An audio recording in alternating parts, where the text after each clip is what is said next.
这干什么呀？我穿裙子了，我现在可以跟我姐说实话了。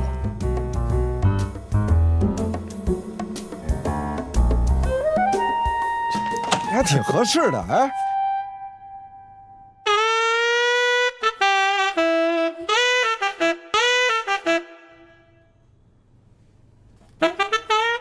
姐，你别误会啊！哎，姐，你回来，我跟你说啊，你别误会啊，他是这么回事，你过来坐下。有件事儿，我必须跟你说清楚了啊，就是之前啊，我答应了罗宾，我们俩打了一个赌，我要帮着他撒个谎，是不是罗宾？我当时就跟你开个玩笑。没想到你还当真了！不，君无戏言。如果我不帮着你骗我姐啊，那么我就要穿裙子。但是姐，我必须把这个实话给说出来啊，哪怕是穿裙子，我也一定要说出来。那就是刘英美，我没有跟她借过钱。啊，没关系，不重要了这不重要，是吧？不，姐。我现在说的可都是实话，都是实话，一点都没有骗你。你要不信我，你可以问罗宾，啊，你问罗宾，罗宾你说，是不是实话？是实话。哎，是实话。实话。啊，我相信。那什么。其实我来吧，就是想给你收拾屋子，没别的事儿。不，姐，你坐着啊！你不用给我收拾屋子啊！你不用给我收拾屋子，从今以后我自己收拾屋子。对呀，以后就自己收拾屋子啊！那什么，我今天来就是给你买点水饺，我放这儿了啊，自己弄着吃。没什么事儿，我就先走了。啊，那我跟您一块儿走，我送你。站住！我今天必须得把这话说清楚了。姐，是这样啊，我姐夫跟你婚姻生活这么长时间啊，他有一段时间呢，他非常的不快，他非常的压抑。当然，这个原因有一部分是我给造成的，所以我呢，要向你表示诚恳的道歉。还有，我姐夫的在天之灵，我也要向他道歉。在我姐夫这段漫长的痛苦过程中，他有一个朋友给他提了一个建议，那就是让他离婚。但是如果他离婚了，啊，那么你们婚前我为你们写的那个婚前协议，他就会一无所有。所以他这朋友呢，就有给他的一个建议啊，让他呢弄这个虚假债务。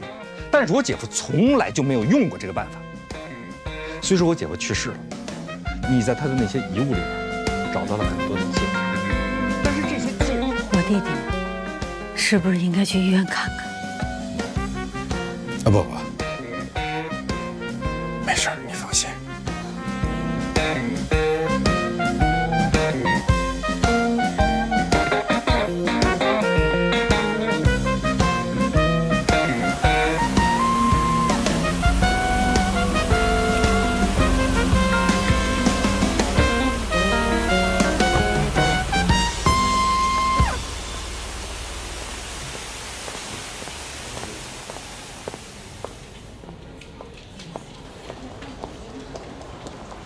罗老师，怎么了？慌慌张张的。麦飞他被拘留了，他扇了保姆一个耳光。如果光是扇了一个耳光，不至于拘留吧？保姆验出了轻伤。那就不是拘留那么简单了。故意伤害轻伤，处3年以下。他绝对不是故意伤害。走吧，我陪你去。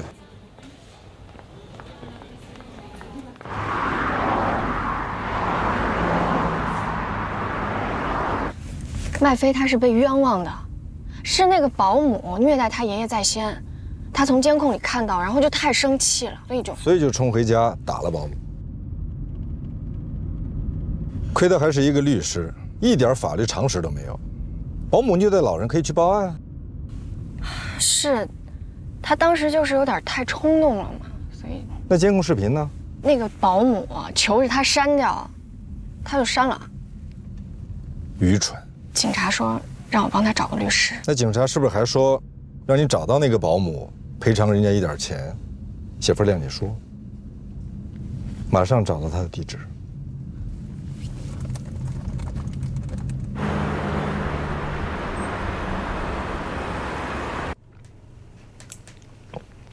怎么，二位来解决问题来了？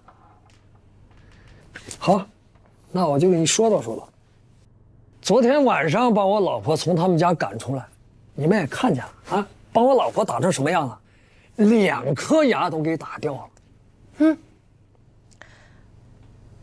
请您好好想一想，如果是您看到您的父亲被人虐待，您是不是也会有点情绪失控呢？咱这是一码归一码啊。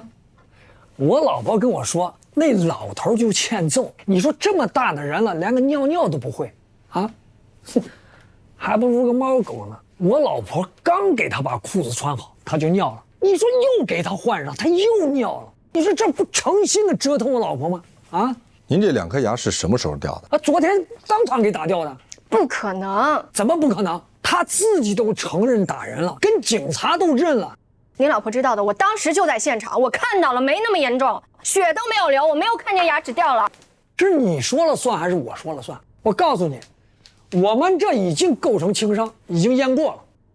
那您这个鉴定时间是什么时候做的？肯定是被打了以后才做的。行了，行，我跟你们2位也不说这么多废话了。一句话啊，1颗牙50万，2颗100万，你们给钱，我们就不告了。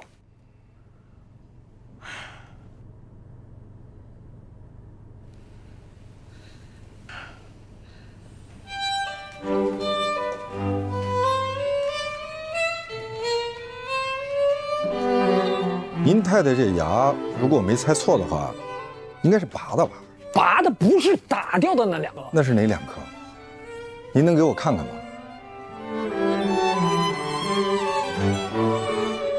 黛西，你来给他们普及一下诬告陷害罪。好的，捏造证据、诬告陷害他人，意图使他人受到刑事追究的，情节严重者，处3年以下有期徒刑、拘役或者管制；造成严重后果的，处3年以上10年以下有期徒刑。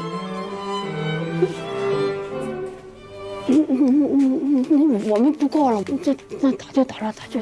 我想你们到现在还没闹明白，他没有打你，我们不追究你们的刑事责任已经很客气了。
你在干什么？你走错办公室了吧，罗老大？不好意思啊，还不习惯。哎，我多问一句啊，我听说许万辉要来咱们这儿吗？是啊，他会带来新的客户，然后你就许给他，到了这儿就做高级合伙人。你到底想说什么？你知道蓝红为什么离开律所吗？上海有几家外资所请我，都是高级合伙人。恭喜你了，我还在犹豫。别犹豫了，多好的机会啊！好好干，到时候我给你搞一个盛大的离职 party。对不起啊，我一会儿再过来。没事儿，我已经没事了，就是来告别的。盛大的离职 party， 我刚才听见了。不必了，谢谢。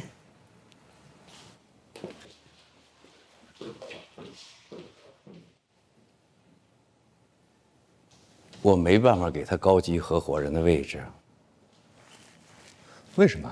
这不是明摆着的吗？你们干了多长时间，他才干了多长时间？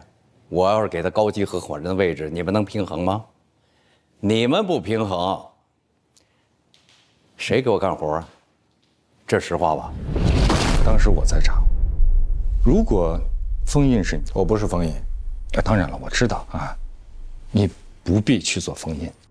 为什么你们每个人都要告诉我封印是怎么想的、怎么做的？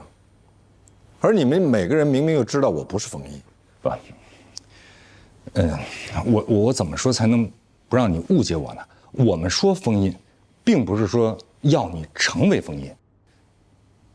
其实你的这种此时此刻的感受，我体会过。真的，你像很长时间以来，别人都在跟我说罗宾是怎么做的，罗宾是怎么说的，甚至有人说我们俩关系不好，说我想要灭掉你。但是我指天发誓，我从来没有这种想法，我顶多是想要成为另外一个你。但是后来兰兰跟我说了，她说我不必成为另外一个你，尤其是不能做一个盗版的你，要做就做正版的自己。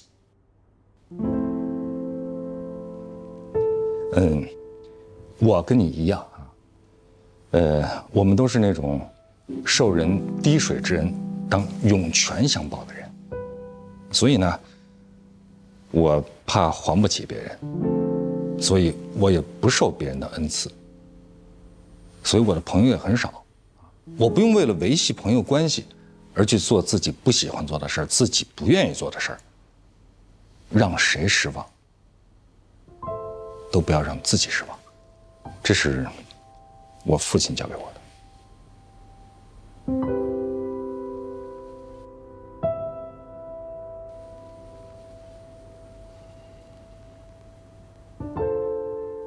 谢谢你父亲。不客气。啊，这句话是我替我父亲的在天之灵对你说的，不客气。我为你骄傲。这句话，我是替你父亲的在天之灵说的。我为你骄傲。我是在认真的跟你说。我也是，非常认真。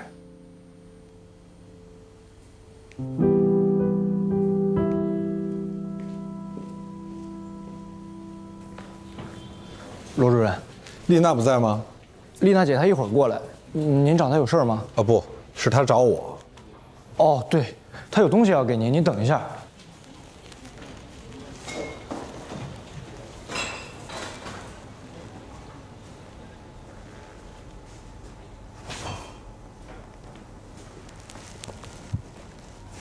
丽娜姐说，您觉得哪张适合挂在合伙人墙上，您就选哪张，您定。不好意思打扰了，找丽娜还是找我？找你。你让她自己定吧。啊，什么事儿？柯东要换人，换谁？焦恩。焦恩。那有没有可能约到他？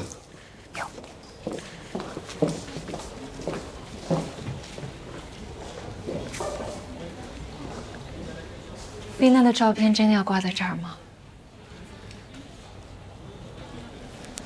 还没公布，我还在考虑中。权益合伙人或者类似的职位。我约好交案的时间告诉你。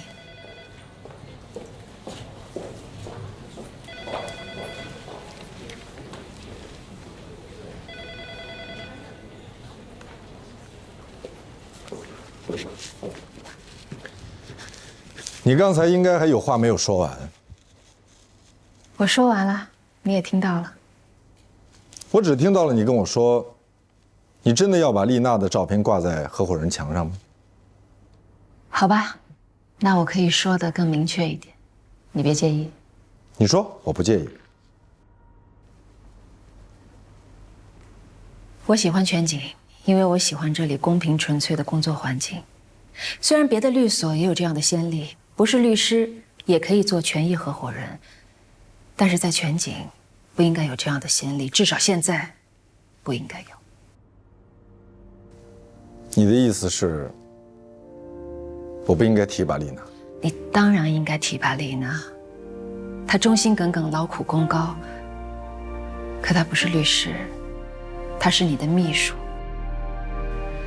如果你轻易的就让她做了全景的权益合伙人，我想大家都会觉得不公平、不妥当。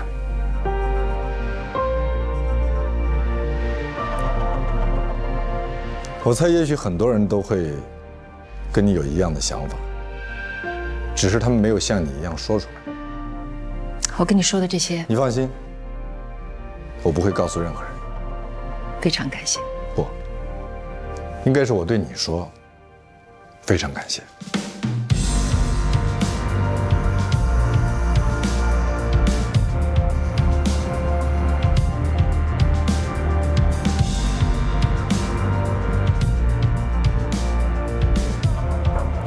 哎，老大，我来是想跟你说，许万辉可以来，但是不能一来就做高级合伙人。您说什么？你听到了？可是我已经跟许万辉说了，他是我哥们儿。您是答应过我，我是先问过您才跟他说的。抱歉，我当时并没同意，但是可能让你误以为我同意了，所以我来就是跟你明确一下。老大，那这样，您看您能不能同意1年以后让他当高级合伙人？如果他业绩可以达标的话，当然。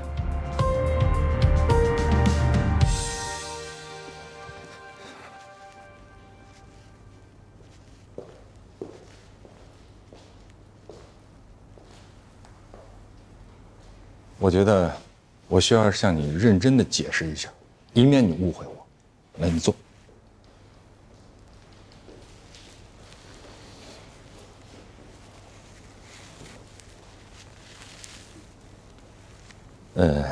我知道，你呢，喜欢拿我开心，我也知道，也许我对于你的意义，并没有你对于我的意义这么重要。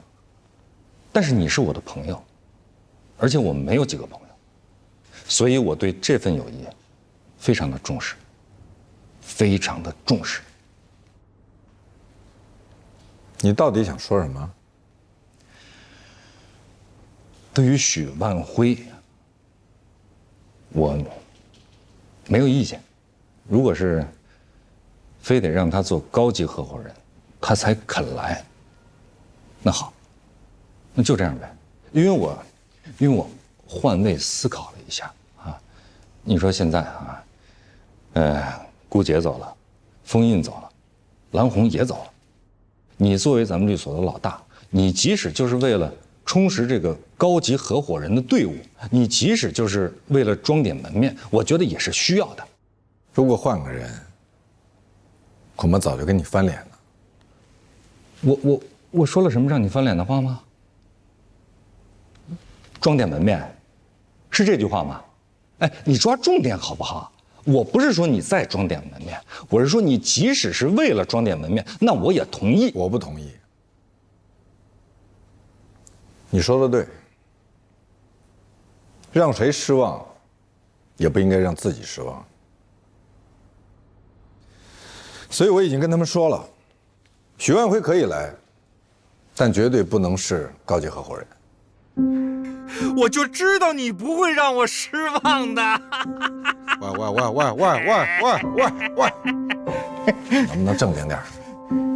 他不能过来就当高级合伙人的，要不然我们这些人怎么办？赶紧去忙吧。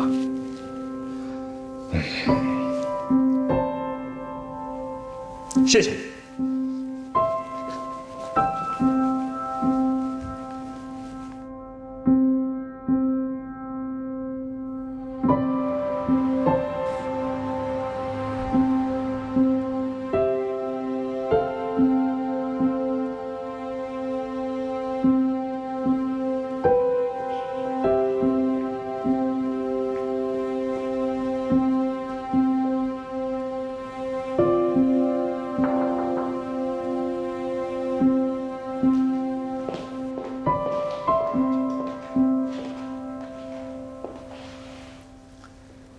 什么事儿？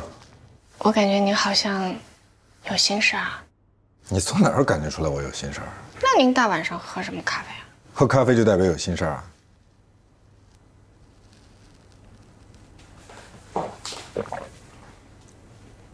您可以和我说说。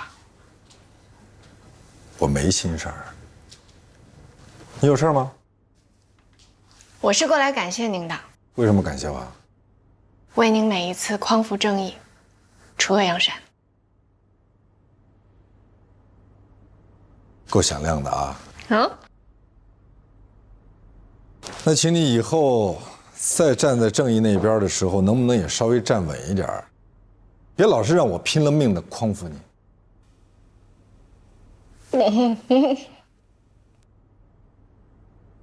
下班回家了。少喝点儿。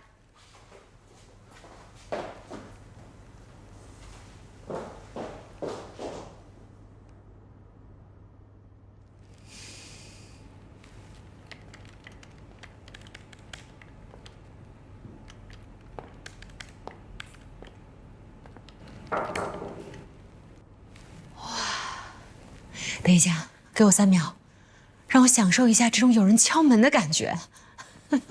以前谁要找我，就直接站到我面前来，顶多就是敲敲我的隔板。有办公室真好。主任，你有什么吩咐？你不能当首席运营官，也不能做权益合伙人。我不能为你破这个例。可是你已经答应我了。对不起，我错了。所以你得允许我改正错误。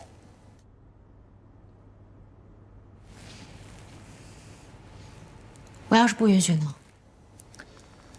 我并没有跟你签协议，也没有让人事部门发出正式的人事任命。你应该说话算话。这是你的聘任合同。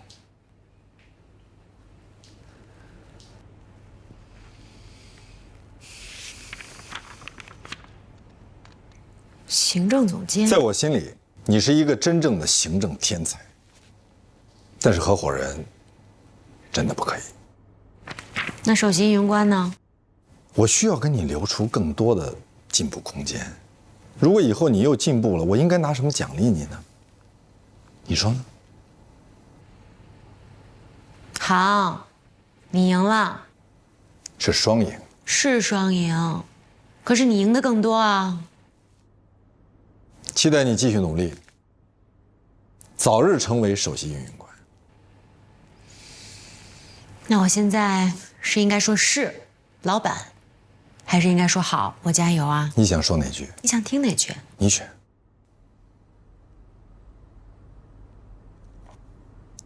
是，老板。好，我加油。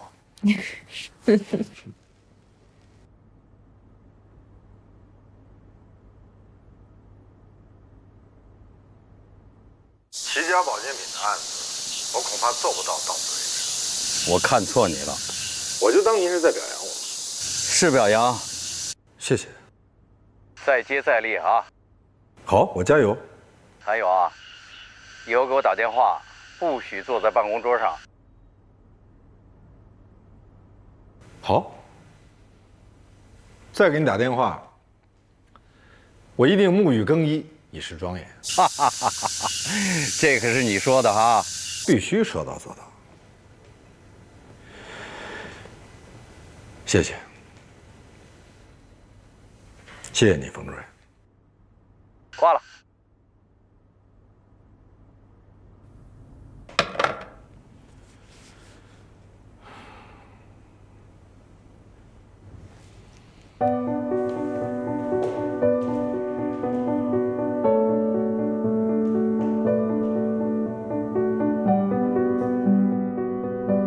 我们走吧，另起炉灶。我不喜欢逃避。那我们就这样，这么臊眉打眼的在这儿待着。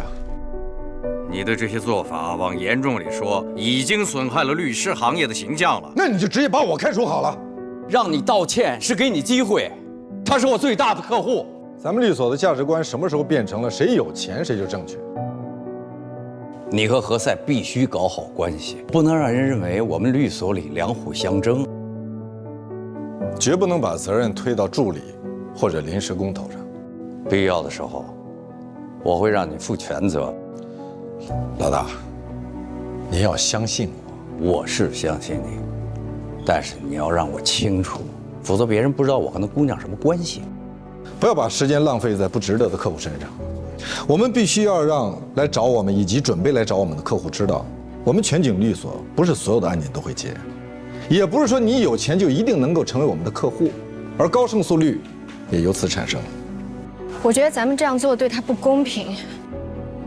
如果你与我为敌，你的损失一定大过我。欢迎竞争，愿赌服输。这一转眼，半辈子就过去了，时光荏苒，岁月如梭。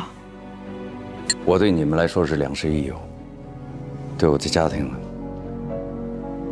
我是什么？你现在是全景的律师，你接的案子关系到全景的声誉，输赢已经不是你一个人的事儿。那是我应得的。我喜欢全景，因为我喜欢这里公平纯粹的工作环境。只有小律师，没有小官司。再小的官司，对老百姓来说也是大事。你为什么要对一个实习生的冲动负责呢？因为我年轻的时候我也冲动，而那时候是您站在我前面为我那些冲动负责。那句话是怎么说的？长江后浪推前浪。但是法律最重要的，还是应该要维护公平，而不仅仅是判定合同的有效性。您这样做真的很不光彩。我不需要你告诉我什么是对的、光彩的，什么是光明正大的。你为什么要这么做？因为这么做是对的。我是觉得需要帮助的人太多了。你是不是特别享受这种别人求你帮忙的感觉？我觉得助人为乐是美德。奸钱去除正钱是非常残酷的，所以才需要有人挺身而出。挺身而出的成本有多高？你计算过吗？我不知道怎么计算正义的成本。恭喜你，罗宾主任。我希望全景在你的带领下风生水起，蒸蒸日上。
今天天气不错。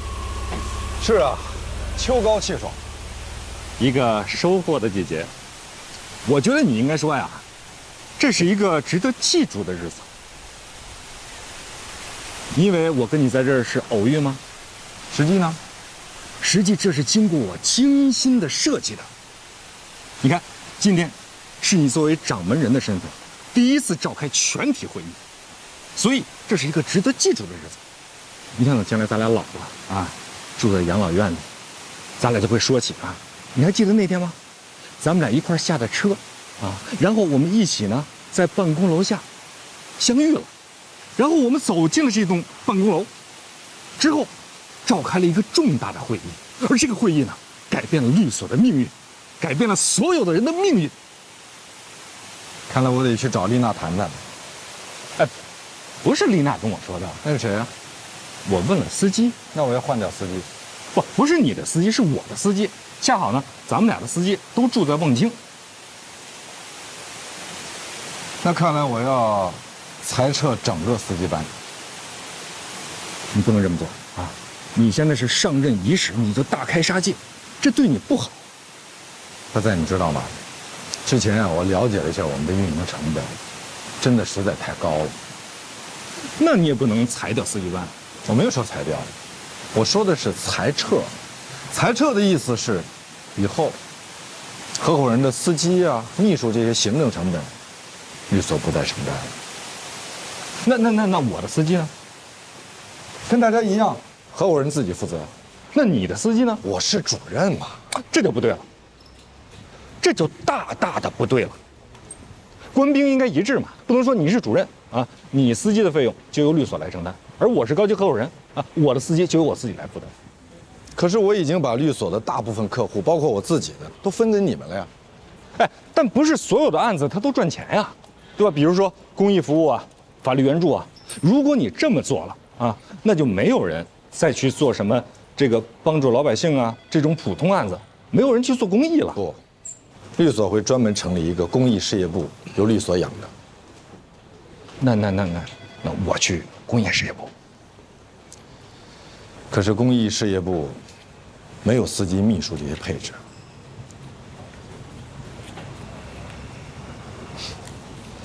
你说的没错，今天的确是一个应该被记住的日子。天气真的不错，我等着你说秋高气爽呢。要变天了。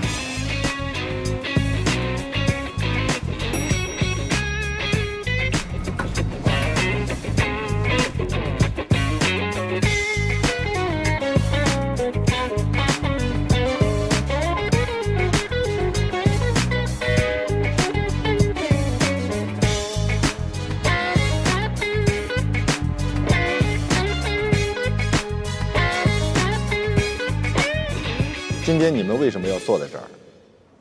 而我为什么又站在这儿？我快速地回忆了一下，我发现迄今为止我参加过的所有会议，绝大部分都是台上的人废话连篇，台下的人昏昏欲睡。所以当今天我有资格站在台上，而你们坐在台下的时候，我决定不这么做。我希望，如果我有幸能够活到耄耋之年，而在座的各位，到那时候也都活在世上，我们再次相见，想起今天我们说的话，大家能够依然记忆犹新，言犹在耳。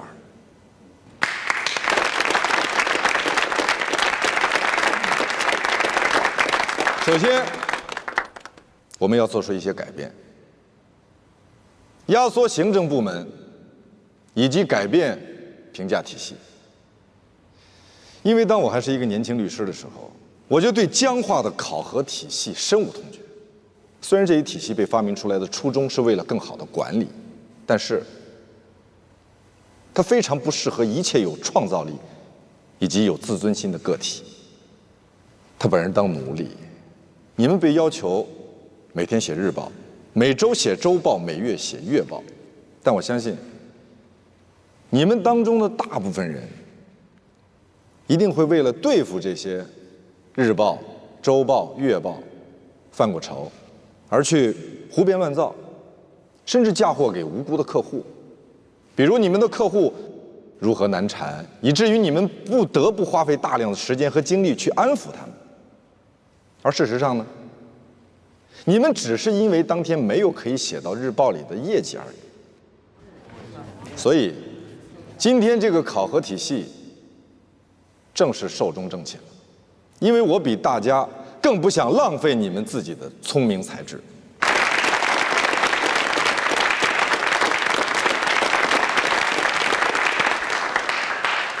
但是啊，这并不代表就不需要考核了。砸碎旧的东西总是容易的，任何一头驴都可以踢倒一个谷仓，但是建立谷仓，驴就不行了。这几天呢，我一直在思考，如果把全景比喻为一艘船，那么现在我就是船长。我要带着大家到什么地方去？这就是通俗的战略。全景的战略是什么？未来几年，我们全景要成为一个什么样的律所？而在座的每一位又对自己的未来有一个什么样的职业期待？请诸位原谅，我不敢在这儿承诺你们在座的每一位都能实现自己的人生目标，获得自己想要的幸福生活。因为有些人的目标实现是以丧失良知为前提，有些人的幸福生活是建立在他人的痛苦之上。而我不希望你们中的任何一个人成为这样的人，我自己也耻于与这样的人为伍。今天我站在这儿所说的每一句话，都发自肺腑。所以我希望你们每一个人都能知道，都能清楚地知道我的目标，也希望你们能够认同我、支持我、赞同我的观点。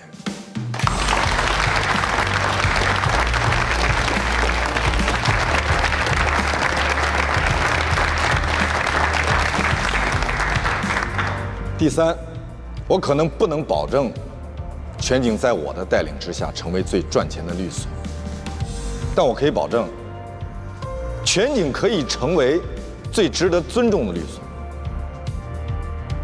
我也不能保证你们每一个人都可以赚到很多很多钱，但我可以保证，你们在全景的每一天都能感到人间值得。